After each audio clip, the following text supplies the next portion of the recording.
आज सारे इस्लामोफोब देख रहे होंगे मेरी वीडियो। वो बेचारे देखना आए होंगे कि हम कुरान की क्लियर आयतों को कैसे डिफेंड कर सकते हैं। सच में मुझे बड़ी हैरानी होती है जब ये लोग सच में सोचते हैं कि वाकई कुरान में अर्थ जो है वो फ्लैट है।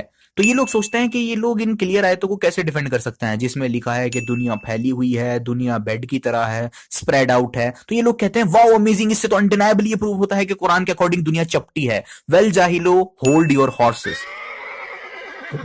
तो जैसा कि हम लोग जानते हैं कि पुराने स्कॉलर्स के भी दो नजरिए थे। फर्स्ट था इस्लाम में अर्थ जो है वो राउंड है, सेकंड था इस्लाम में अर्थ चपटी है। तो ऐसा क्यों क्यों कुछ स्कॉलर्स अर्थ को चपटी मानते थे और कुछ स्कॉलर्स दुनिया को राउंड मानते थे? हर सवाल का जवाब आपको मिलेगा आज की इस वीडियो में। तो वीडियो को पूरी देखना, बिना वीडियो को पूरी देखे कमेंट मत करना। तो सबसे पहला सवाल ये आएगा अर्थ की शेप के बारे में कि अर्थ की शेप है क्या? क्या कोई शख्स अर्थ की शेप जानता है? जवाब है नो। अब आप लोग कहोगे कि यार क्या बात कर रहे हो, हमको तो पता है अर्थ जो है वो स्फेरिकल शेप की है। हाँ, ऐसा कहा जरूर जाता है कि अर्थ स्फेरिकल है, लेकिन परफेक्टली स्फेरिकल नहीं है और ना ही परफेक्टली राउंड है। तो अब आप लोग गूगल की सर्च मुझे दिखाओगे, आहा अर्थ एलिप्सॉइड शेप की है। एलिप्सॉइड शेप भी अर्थ की शेप को सही तरह डिस्क्राइब नहीं करती है।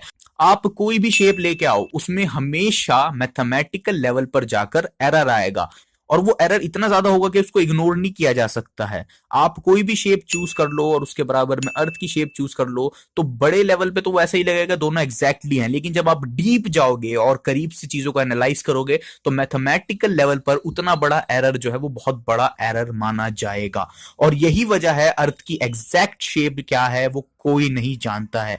जी हाँ, क्योंकि अर्थ की शेप जो है एक तो लगातार चेंज हो रही है, और अगर फ्यूचर में लेट सपोज के हम लोग यूनानिमसली अग्री होके अर्थ की एक शेप का वर्ड डिक्शनरी में ऐड भी कर दें, तो तब भी उस वर्ड में हमको ये इलास्टिसिटी रखनी ही होगी कि वो वर्ड का मतलब ही ये हो एवर चेंजिंग। और क्यों अर्थ की बिल्कुल एग्जैक्ट शेप कोई नहीं जान सकता है, उसकी वजह है लेट सपोज के अर्थ की शेप में कोई बम्स ना होते और अर्थ जो है वो बिल्कुल बिल्कुल स्मूथ होती, तब हम इसकी शेप के लिए वर्ड बना सकते थे। लेकिन अर्थ लगातार चेंज हो रही है और उसमें बम्प्स हैं, उसकी वजह से अर्थ को इरेगुलर कहा जाता है और इसी वजह से कोई फिक्स शेप अर्थ की तय नहीं कर सकते हैं हम लोग। तो हमेशा यही कहा जाएगा कि अर्थ जो है वो ऑब्लेट स्फेरॉइड के करीब है, और हमेशा यही कहा जाएगा कि अर्थ जो है वो एलिप्सॉइड के करीब है। तो एग्जैक्ट शेप नहीं कहा जाएगा, ये कहा जाएगा इस शेप के अर्थ जो है वो करीब है। तो जो लोग आपसे कहते हैं कि कुरान यही बता देता, अर्थ को राउंड ही कह देता, तो उन जाहिलों को जाके बताओ कि अगर कुरान अर्थ को राउंड कहता तो अर्थ जो है वो राउंड नहीं है। एक मैथमेटिशियन कुरान को ह्यूमन का लिखा हुआ आसानी से साबित कर देता अगर कुरान अर्थ को राउंड कहता। और अगर कोई कहे आपसे कि अर्थ की शेप कुरान जो है वो स्फेरिकल ही बता देता, तो तब भी अर्थ की शेप जो है वो स्फेरिकल नहीं है, सिर्फ स्फेरिकल के क्लोज है। क्या आप लोग ये चाहते हो कि अल्लाह ताला एक ऐसी शेप हमको बताता अर्थ की जो कि एग्जैक्टली है ही नहीं, तो जिसमें अगर हम मैथमेटिक्स में जाएं तो बहुत ज्यादा एरर आएगा? तो ऐसी शेप गॉड बताता जो कि अर्थ की शेप है ही नहीं। तो थोड़ा सा दिमाग यूज करो। अर्थ की शेप लगातार चेंज हो रही है तो बहुत कम स्केल पर ही सही, लेकिन मैथमेटिक्स में वो बहुत बड़ा डिफरेंस माना जाएगा। ठीक है, जो वर्ड हम लोग आज यूज करते हैं अर्थ की शेप बताने के लिए, एलिप्सॉइड, ऑब्लेट स्फेरॉइड, जियोस्फेरिकल, ये जितने भी वर्ड आज हम यूज करते हैं ये तो 1400 साल पहले एग्जिस्ट ही नहीं करते थे। अगर कुरान राउंड कहता तब भी अर्थ राउंड नहीं है, अगर कुरान स्फेरिकल कहता तो तब भी अर्थ जो है वो स्फेरिकल नहीं है। तो कुरान में 10 से 15 आयतें ज़ॉम्बीज दिखाते हैं और कहते हैं कि इनको पढ़ने से तो ऐसा लगता है कि कुरान की अर्थ चपटी है। जाहिलो, अभी तुम्हारे इस क्लेम का जनाजा निकलने वाला है। तो 10 से 15 आयतें हैं जिनमें सपोजिडली फ्लैट अर्थ की बात की गई है। उनमें लिखा है जमीन को हमने फैलाया और बेड की तरह बनाया, स्मूथ बनाया। तो इन आयतों में एक चीज कॉमन है, हर आयत में एक वर्ड यूज हुआ है अल अर्द, और ये वर्ड अल अर्द के दो मीनिंग्स होते हैं। पहला लैंड यानी जमीन, दूसरा अर्थ, पूरी अर्थ जो होती है। कॉन्टेक्स्ट से समझना होगा कि आयत में लैंड यानी जमीन लगेगा या अर्थ पूरी दुनिया लगेगा। प्रूफ के तौर पर मैं आपको एक आयत दिखाता हूं। कुरान में एक आयत है चैप्टर नंबर 2 वर्स नंबर 164, जिसमें एक ही वर्ड अल अर्द यूज हुआ है 3 बार। तो 3 बार एक ही वर्ड यूज हुआ है। अब इस आयत को पढ़ना शुरू करते हैं।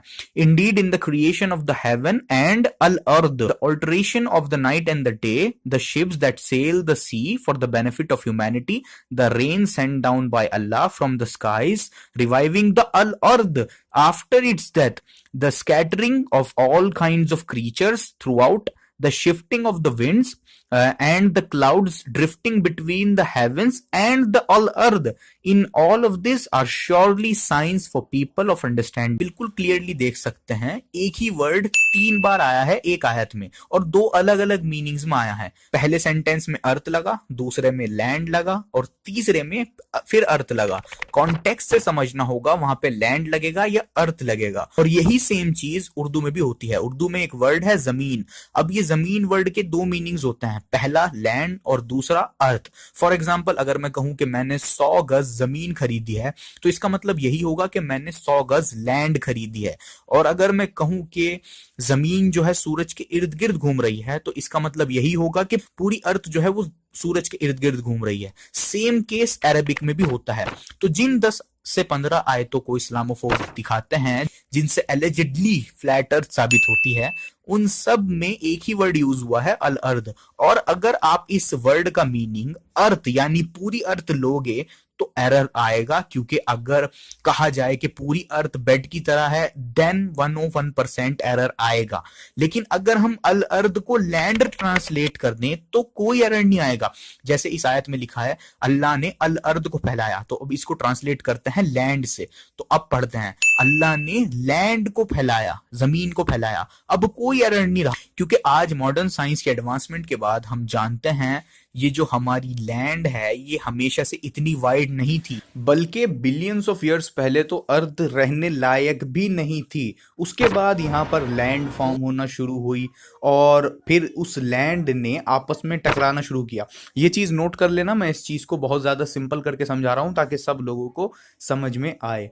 तो लैंड फॉर्म हुई, देन आपस में उसने टकराना शुरू किया और इस तरह अर्थ की जो लैंड है वो वाइड और वाइड होती गई फॉर्म, और कई मर्तबा सुपर कॉन्टिनेंट्स फॉर्म हुए, अगेन क्रैक हुए और अगेन फॉर्म हुए और अगेन क्रैक हुए।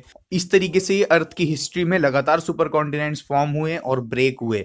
उनमें से कुछ के नाम है रोडिनिया, गोंडवाना, पैंजिया। इस तरह से कई सारे सुपर कॉन्टिनेंट्स फॉर्म हुए अर्थ की हिस्ट्री में। तो पॉइंट ये है, according to current understanding, past में जो हमारी लैंड थी वो चारों तरफ बिखरी हुई थी, उसके बाद अगेन जुड़ गई और इस तरीके से पूरी अर्थ की हिस्ट्री में होता आ रहा है। तो नेशनल जियोग्राफिक की डॉक्यूमेंट्री में रुडीनिया सुपर कॉन्टिनेंट के बारे में बताया गया है, उसे सुनिए। Our planet, a beautiful blue ball, dotted with volcanic islands. Over millions of years, we can see something is rearranging the islands round the globe and carry the oceans and the islands with them. Millions of years race by. Seeing it like this, our planet seems active, changing, alive. इस तरह super continents form होते रहे, बिखरते रहे।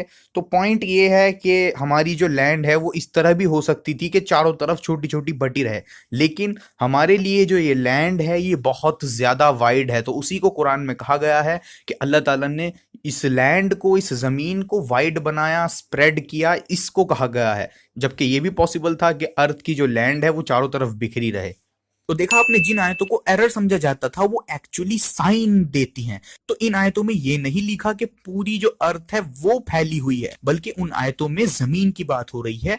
जो जमीन पहले छोटे छोटे हिस्सों में बटी हुई थी, लेकिन अब आपस में टकरा टकरा कर वो बहुत वाइड हो चुकी है।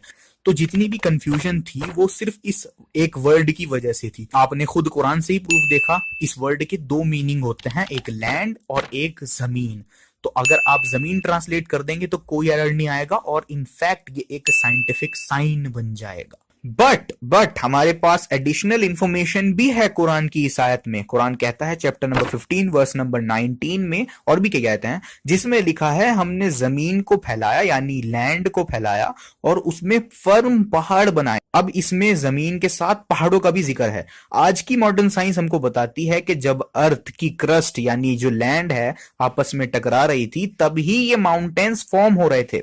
तो सुभान अल्लाह, मतलब जिन आयतों को एरर सोचते थे वो साइंटिफिक साइन दे रही हैं और इस बात को इररिफ्यूटेबल बना रही हैं। कुरान जो है वो लैंड की बात कर रहा है जिस पे हम चलते हैं और कह रहा है कि लैंड जो है वो बहुत फैली हुई है हम ह्यूमंस के लिए, जिस पे हम चलते हैं उसकी बात हो रही है।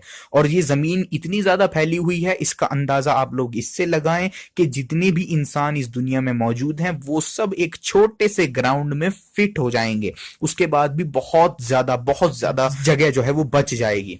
अच्छा, कुरान में एक आयत है जिसमें लिखा है कि अल्लाह ने अर्थ को फैंटास्टिकली स्मूथ बनाया है। तो अब ज़ॉम्बीज पूछते हैं कि स्मूथनेस से क्या मतलब है? इससे तो ऐसा लगता है कि अर्थ जो है वो फ्लैट है। एक्चुअली जाहिलो, हमारी जो ये अर्थ है ये एक पैन केक से भी ज्यादा स्मूथ है। आप शायद सोचेंगे कि ऐसा कैसे पॉसिबल है, हमारी अर्थ में तो बहुत ज्यादा बम्स हैं। लेकिन फ्रेंड्स, दुनिया का सबसे बड़ा माउंटेन भी अर्थ के साइज के हिसाब से नथिंग है, और कई स्टडीज ने ये बात प्रूव की है कि दुनिया के कई इलाके पैनकेक से भी ज्यादा, उससे भी ज्यादा स्मूथ हैं। जी हाँ, पैनकेक से भी ज्यादा।